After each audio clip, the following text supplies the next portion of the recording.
অপরিশোধিত পানি খেয়ে আসছি। তো এইটা নিশ্চিত করার দায়িত্ব কিন্তু হল প্রশাসনের।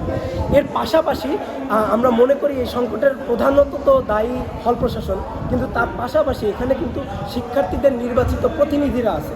হল সংসদের একটা দায়িত্ব ছিল যে শিক্ষার্থীদের যে দাবি দেওয়া এবং ন্যূনতম যে স্বাস্থ্য এবং শিক্ষার যে মৌলিক অধিকার, সেই অধিকার নিয়ে হল প্রশাসনকে দায়বদ্ধ করা, তাদের বাধ্য করা এবং জবাবদিহিতা নিশ্চিত করা।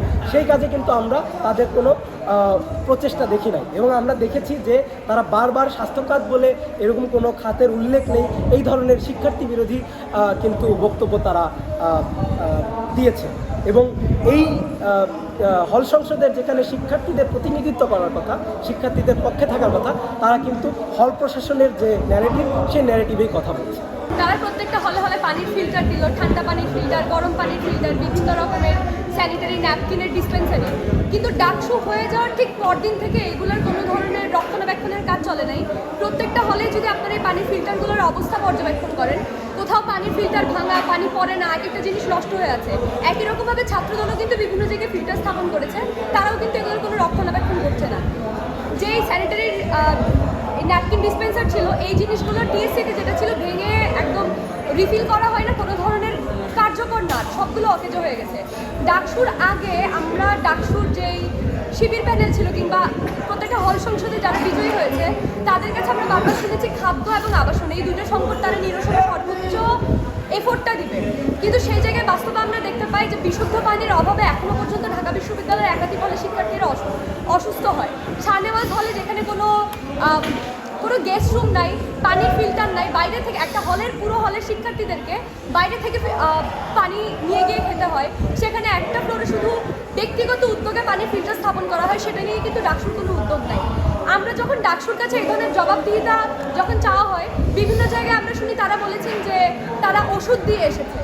বিভিন্ন ডাকসুর যে সম্পাদকরা তারা ওষুধ নিয়ে হলে হলে পৌঁছে দিয়েছেন। ডাকসুর নেতাদের কাজ তো আসলে শুধুমাত্র ওষুধটা পৌঁছে দেওয়া না, এই যে ঘটনাটা, মানে অর্থাৎ প্রথমত এই ঘটনার দায় প্রশাসনের, যে হল প্রশাসন এবং বিশ্ববিদ্যালয়ের প্রশাসন শিক্ষার্থীদেরকে নিরাপদ ন্যূনতম যে মৌলিক অধিকার বিশুদ্ধ পানি এই জিনিসটা সরবরাহ করতে পারে নাই।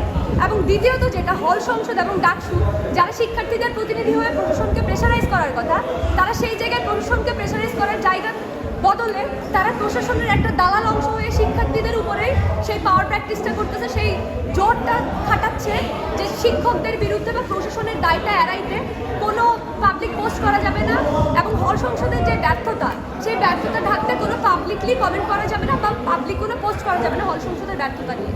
সেই জায়গা থেকে কিন্তু যখন কেউ পোস্ট করে তারা সেটা ডিলিট করতে বলে, এবং তারা বারবার বলে আসছে যে রাতের একটাই হল সংসদের ভিপি গিয়ে মুর্তজা মেডিকেল থেকে ওষুধ নিয়ে আসছে। শেষ সময়ে যখন শিক্ষার্থীরা সাধারণ সভা পূর্ববর্তী সময়ে বা হলের ভেতরে যখন তাদেরকে চেপে ধরা হয়, ওই হল সংসদের ভিপিও কিন্তু হলে থাকে না। তাদের এজিএস সহ বিভিন্ন জনের সাথে যখন যোগাযোগ করার চেষ্টা করা হয়েছে অন্যান্য মাধ্যমে, তখন কিন্তু তারা হলে ছিল না।